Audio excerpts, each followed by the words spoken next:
Vacation was lovely. We went to Barbados, and it seems that they have 75 to 80 degree weather all of the time, 365 days a year. So I don't know if I would like it there on a yearly basis, but I have to tell you that for 1 week it was very beautiful.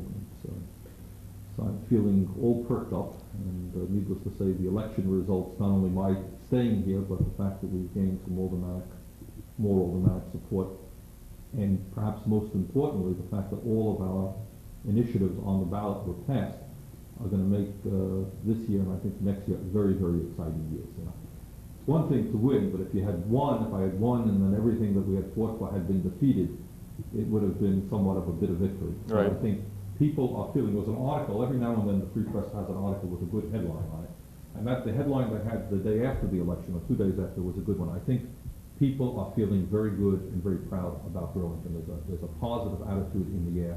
We're moving forward in a number of different directions, and I'm excited. I'm raring to go. I think the Board of Aldermen's raring to go, so I'm feeling good. Good. What are you raring to go about? What's Okay, there's a lot of stuff. There's a lot of things that are happening in Burlington, and what I just want to do today is to just touch on briefly some of the areas that work is going to be taking place on. As we mentioned during the campaign, of course, the Street and Sidewalk program is an ongoing program. It's going to continue. I believe very shortly, within a couple of weeks, we should be able to announce the program for this year. And again, our goal is to repave every street and every sidewalk in the city of Burlington that needs repaving, and then to have an ongoing maintenance program. So that program will be announced. A whole lot of new streets will be repaved and new sidewalk segments.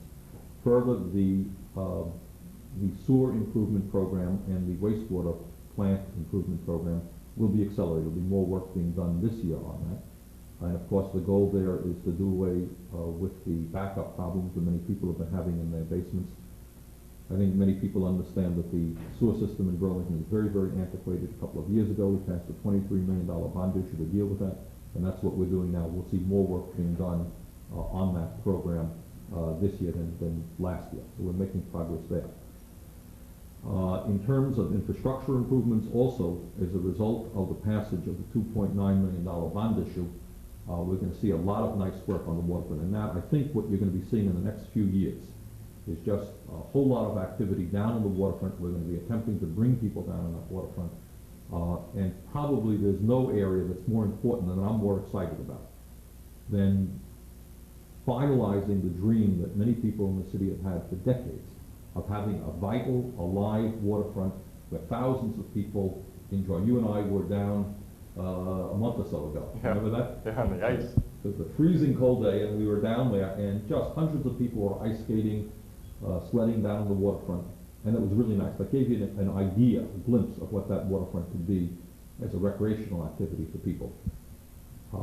What's going to be the first real sign, visible sign that something's starting to happen? The CEDO office, in fact, has already come up with some tentative timetables as to when work is going to be beginning.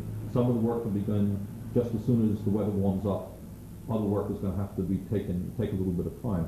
But certainly we can begin work on the bicycle path. The bicycle path will be widened at certain places and completed. And that work can begin, as far as I can understand, as soon as construction season allows us to begin. There'll be some improvements to a number of park spaces down on the waterfront. We recently acquired, as you know, the Mobile Oil Beach, and that's going to see some significant public improvements in toilet facilities. It's going to be one of the nicest swimming beaches in the city, and I expect that work will begin there as soon as possible. We've already approved a bid that came in to control some erosion problems in Letty Park. And work will begin there very, very shortly. So I think people will see throughout the entire waterfront work beginning. One area that we are not going to begin right away deals with, in fact, the most important part of the whole bond issue is the construction of a community roadhouse. And the location and the timing of that is dependent upon how we solve the wastewater plant problems and the pollution problems right now. So that's going to have to be tackled first, and then the construction of the community boathouse begins after that. But work is already going on full blast in terms of studies to see how we can tackle the pollution problems down around Perkins Field. We're moving in that area as well. So I think people will see a lot of work in a lot of areas in terms of infrastructure beginning immediately as soon as the weather warms up. There's another area that I am very excited about that we're going to be moving on, and that is the whole concept of beautification. And what excites me, frankly, about beautification is that not only is it an end unto itself in terms of making the city more beautiful, but it's a means by which you can bring out many, many hundreds of volunteers who will help to make the city more beautiful. And frankly, for the small amount of dollars that the city spends, it's a wonderful investment because the results in terms of pride that people have in the city, their own participation in our activities, and the end result is 100 times more than what the city ends up spending on these projects. Is this more than the tree planting? Yeah. This year, we're just at the tentative states. We're just discussing this now, so you know what I'm saying is still tentative. We haven't finalized it, but it looks to me like we're looking at least 5 areas in terms of beautification. Number one, we're going to continue the tree planting effort.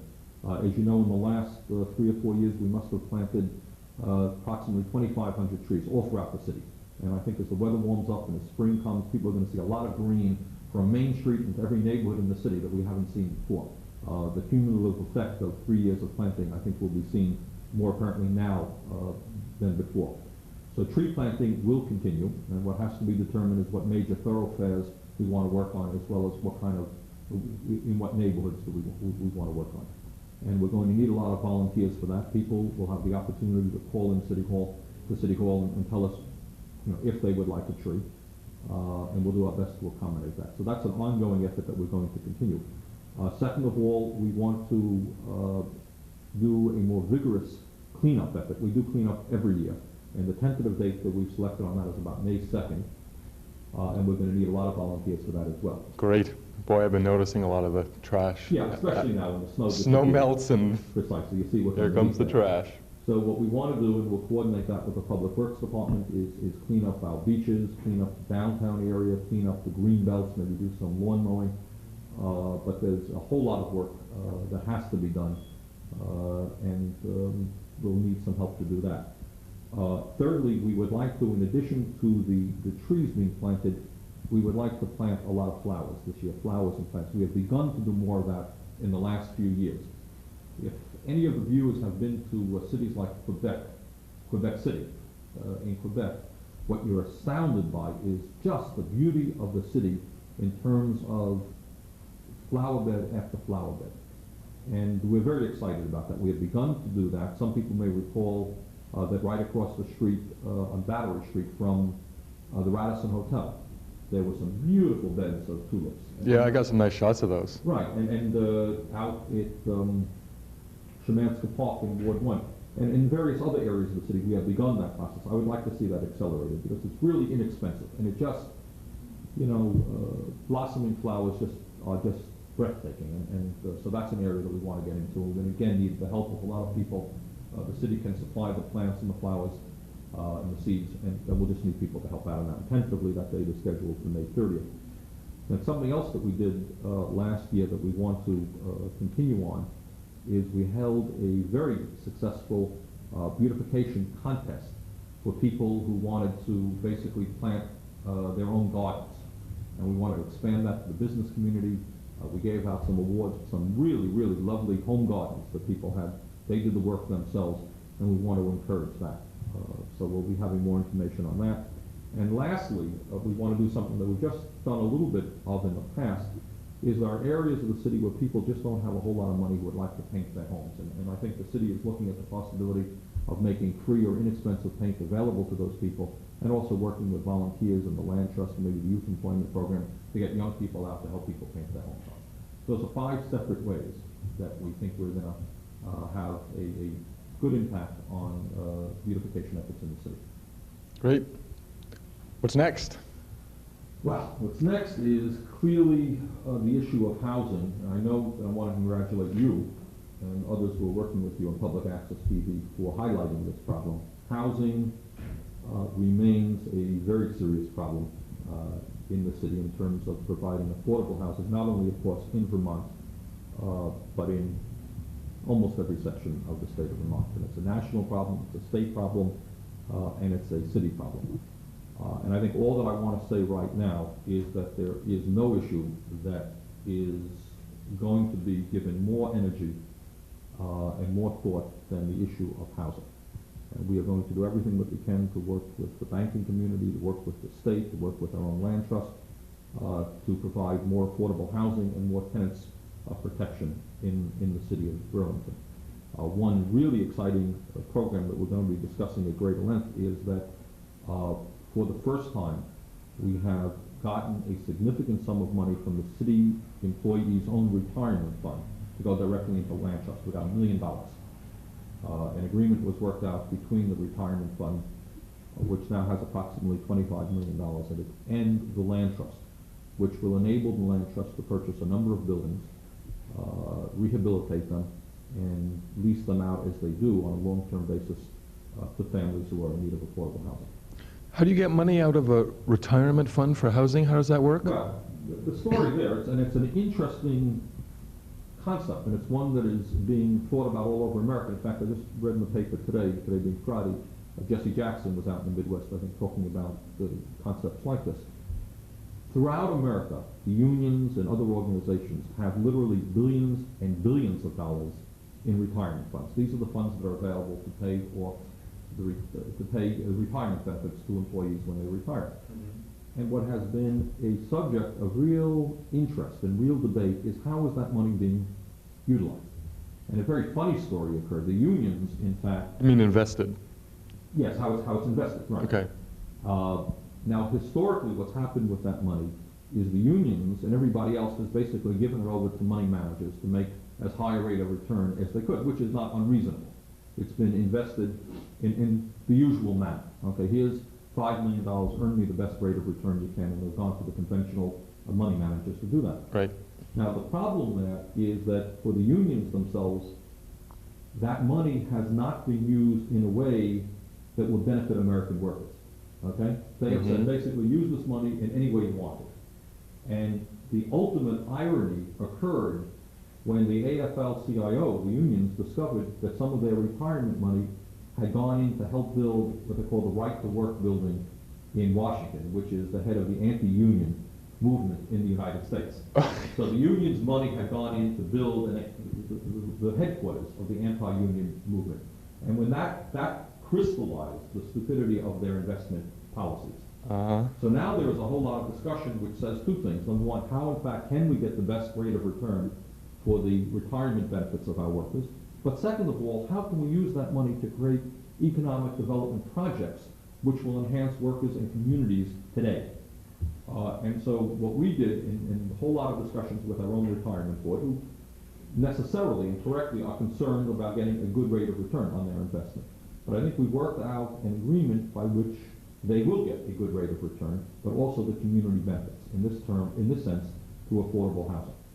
Okay. Okay, and so what you're seeing now is city retirement fund money going into enhance and improve the quality of life in our own city, rather than simply being invested in General Motors or Chrysler, wherever they invest.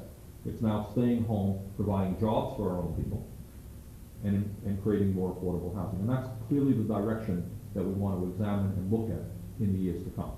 And this will still earn money? Oh, absolutely. No, they're not. They would be illegal and incorrect for them to do it. They have to protect their own people, who in this case are retired city employees. So they're going to be receiving a good rate of return. But at the same time, they're going to be stimulating local economic development and dealing with the serious problem of housing. Right. So we're excited about that.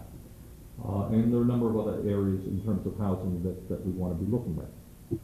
In terms of the problems facing senior citizens, it's an issue that certainly we have addressed and will continue to address. One of the areas that I've talked about in the past, and I think we should have something pretty definitive in the very near future to announce, deals with what we call a reverse equity program for senior citizens. And I don't know that this is going, I do know that it is not going on anyplace else in the state of Vermont. It is going on more or less in other states in the union. And basically what this will be about is working in conjunction with a local bank. We are going to be able to create a situation where senior citizens will be able to borrow money, basically take out mortgages on their homes without having to make monthly payments, as everybody else does. The mortgage will be paid off when the home is sold, and there will also be a reasonable and a favorable interest rate. What this means is this: it is not a public expenditure. In other words, this is not taxpayers' money going to help senior citizens. That's certainly a worthwhile effort. What this simply will do is this: if there are senior citizens, for example, who are having a hard time paying their property taxes, and there are many senior citizens in that boat, who want to continue to live in their homes. Often they've lived in their homes their whole lives, they've paid off their original mortgage, but they're now having a difficult time raising the cash that they need to pay their taxes. What this program will do is enable them to borrow enough money to pay their taxes. That money will not have to be repaid until the house is sold, until the individual moves out or perhaps passes away. So the beauty of the program, it combines two facts. Number one, in Burlington today, the property value of most people's homes, the value of most people's homes, is increasing by 5, 10, or 15% a year. Now, on one level, that's clearly very good. Everyone is delighted that their home is worth 10% more than it was the past year. The negative of that is that taxes go up, of course. Property taxes go up as the value of your house goes up. And second of all, for many of our senior citizens, they simply don't have the cash to pay their property taxes. Right. So what this does is allows people to stay in their homes.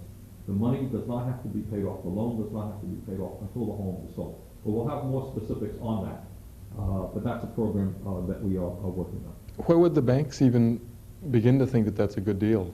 Well, from their point of view, it is a fine deal. They just get their money instead of getting the money every month, as you pay. If you have a conventional mortgage, you pay it off every month. That's Right. how they get their return. Right. Here, their return is delayed. The payback is delayed until the home is sold. They're going to get it. Don't worry, they will make money on the deal. The question is what kind of interest rate they're going to charge, and we are working with the bank to get quite a reasonable interest rate. But the point is they will get it all the whole loan back, not on a monthly basis, but when the home is sold.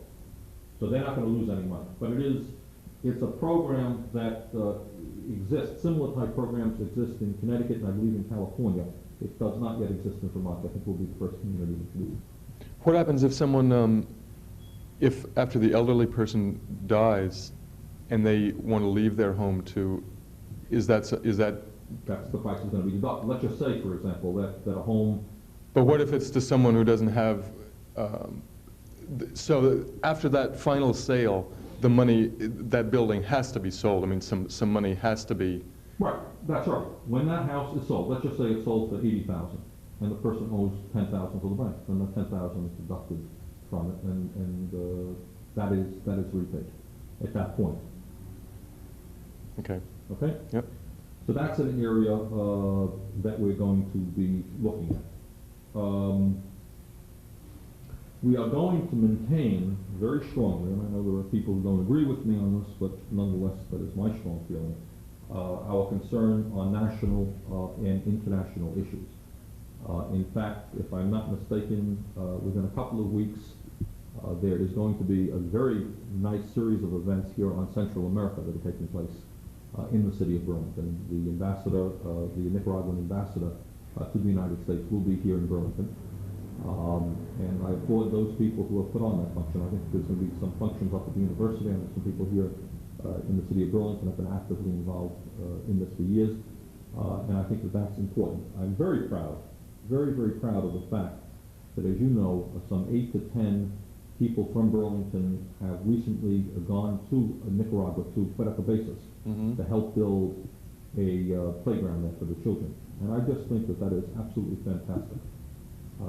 And that when the history of this unfortunate and sordid war against the people of Nicaragua is written, people like that who went to bring hope and to bring some joy to children who are suffering a lot in that country, rather than the bombs and the guns of the federal government, I just think that that's fantastic.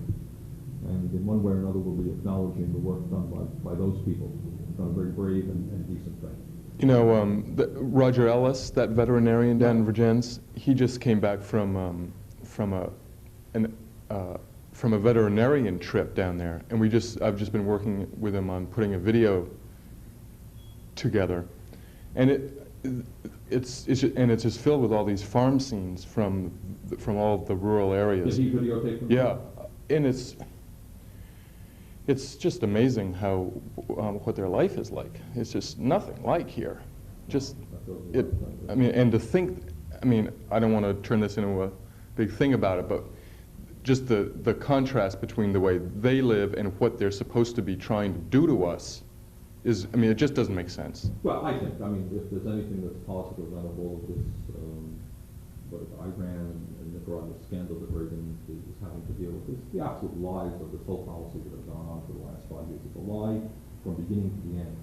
To think that a nation, an impoverished nation of 3 million people, is a threat to the United States is just totally absurd. And this is just a continuation of a policy which the United States government has had for Central and Latin America for 100 years, where they in fact are seen as our backyard, and we have the right to do anything we want. And how dare them have their own governments do what their people want?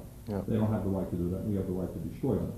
But again, it is, to me, I'm very proud as the mayor of the city, of the Sister City program, which now on 2 occasions has brought medical supplies, educational supplies, food down to Nicaragua, and most recently 8 or 10 people actually went down there to help build a playground. That's just incredible, and we're very proud of that. And in fact, there's a group now that I think I'm going to play a more active role in than I have in the past. And essentially what it is locally elected officials who are now in the process of speaking out more strongly than they did in the past on national priorities. And the point that they raise is the point that I always raise, is that when the federal government spends $300 billion on the military and cuts back on programs for education, cuts back on revenue sharing, which often funds police and fire protection, cuts back on programs in housing, environmental protection, or whatever, if anybody thinks that national priorities are not local issues, they are very mistaken. And I have been disappointed by the tone of many mayors who, you know, just don't pay attention to these issues. But I think increasingly, as the cities and towns throughout America suffer, now, for example, if you read the papers during a March meeting here in Vermont, in town after town, where you're talking about our property tax increases to replace the loss of revenue sharing. Mm-hmm. Burlington is one community which didn't have to do that because we developed alternatives to the property tax. But that's what's going on, from one end of the state to the other. So that is a federal issue coming right home to bear. Property taxes are going up in almost every town in the state of Vermont because we have lost federal revenue sharing. And we have lost federal revenue sharing because the priorities of the federal government prefer to spend money on nuclear weaponry, going to war against the people of Nicaragua, building the insane Star Wars program. That's where the money is going. So I think it's absolutely proper that local government and local government officials do speak out on those issues.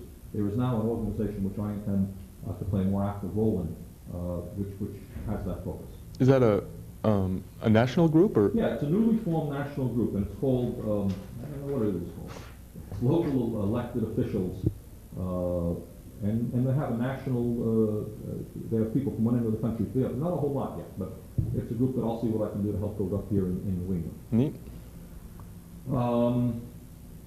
We are also right now beginning work on a whole number of arts and cultural programs. In fact, after this is viewed, the Poetry Festival, which is sponsored by the Mayor's Arts Council, will take place tomorrow night, Saturday night here in City Hall. Very nice program in which we have, you know, more or less adult, serious poets working with kids, children who are writing poetry in their schools, elderly people who have now begun to get involved in poetry. Mm-hmm. And again, I know there was a letter to the editor, you may have seen that. Yeah, there was. Why are we spending money teaching people how to write poetry or do dance and so forth and so on?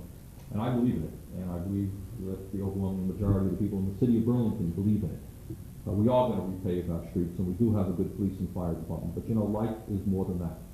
And developing a sense of community, allowing people to express their potential through cultural expression is to me extremely important. We spend not a whole lot of money on those things, but it makes life better. You know, one of the projects, and in fact, somewhere in this office actually, I guess it's inside, there is a collection of poetry that has been produced by senior citizens in Burlington as a result of a project that was funded by the Arts Council. And I've talked to some of the senior citizens, and it's just extraordinary. The poetry is really nice. They've reflected on their own lives, their views of Burlington or whatever. And that's where it's at. That is important to me. And getting kids involved and learning how to express their own feelings, how to look at the world in a critical way or in an aesthetic way, I think is important. So we have the Poetry Festival that will take place Saturday, tomorrow night. So when this plays, it was last Saturday? Yeah, it was Okay. last Saturday. I saw the one that took place last year. It was just terrific. And those are the types of activities that we want to encourage. Lastly, I want to chat on, obviously, an issue that I'll be spending, and my administration will be spending a lot of time on, and that is what's going on in Montpelier. Yes, clearly that has a tremendous impact on life in the city of Burlington and all the cities and towns. I continue to be astounded. You know, you go down there, you look, and it's hard to quite understand what is going on down there. They've been at it for a couple of months, the legislature has, but I'm not seeing tremendously positive results. Certainly from Burlington's point of view, the issue of state aid education is as important as anything, as I've said a million times. From our perspective, we get treated extremely shabbily through the present formula. The governor's proposal to develop a foundation plan makes a bad situation even worse. If that plan goes into effect, at best, Burlington will receive nothing for the indefinite future in increased state aid to education. At worst, at some point in the future, we will be losing more money, putting money into the state fund to increase property taxes to go into state aid to education. Right now, in Burlington, we fund our education, if my memory is correct, by about 95% through the property tax. Okay, 95% of the Burlington School Department's budget comes through the property tax. 5% comes from state aid. That's insane. Throughout America, about on the average, 50% of budgets for education come from state government. We're talking about 5%. And if the governor gets her way, the situation will probably be even worse. So that remains a major effort. We have some charter changes that we would like to get through. We need some more money for our highways. There's an agenda down there. I am not impressed by what's going on there, but we'll be down there doing what we can. Okay, anything else? We probably have we're probably just about done. Okay. Good. So is that it? That's it. Okay. Good. That's it. Can I go? Yep. Okay.